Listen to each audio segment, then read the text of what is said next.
Budget Blinds. Visit their showroom or call today for a free in-home consultation. This is Newcap News with Jeremy Thompson. Good evening and thank you for joining us. 3 people are facing drug trafficking charges following an RCMP raid on a residence in Cold Lake yesterday morning.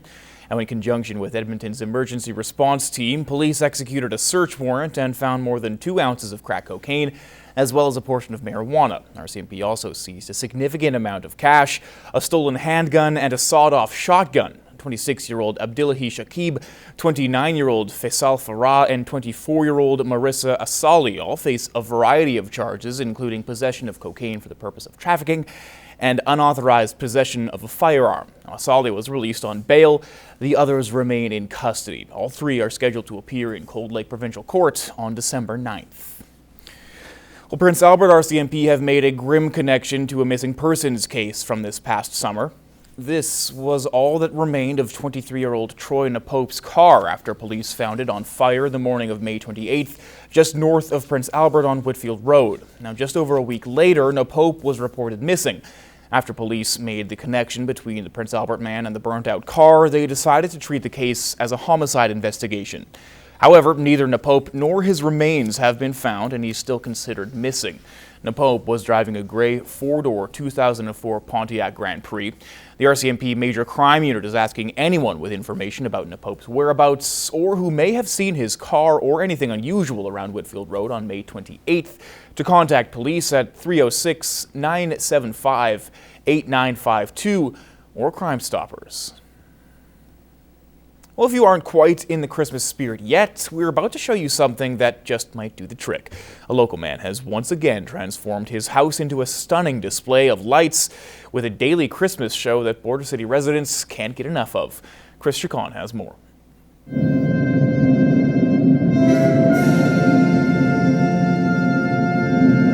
40,000 lights and over 100 man-hours later, the lights and sounds of Christmas House come to life.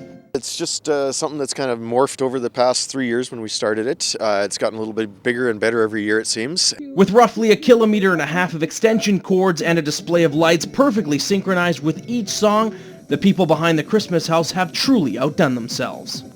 We love the display. This is our 2nd year coming to see it.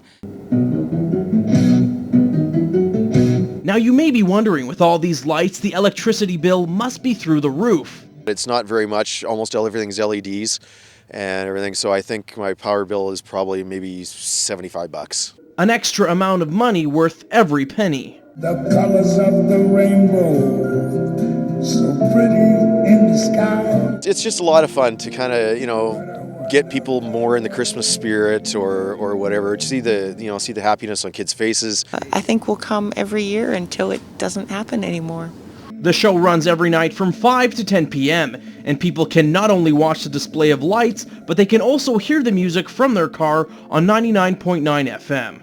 Chris Chacon, Newcap News. The Lloydminster Airport will soon be a more attractive destination for pilots and airlines. This as the city has approved the purchase of new fueling tanks that come with a full-service fill-up option for aircrafts.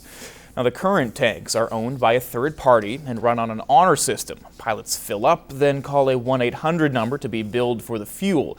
That contract runs out next June, and Council has decided to purchase a new aviation fuel ghost system for about $250,000.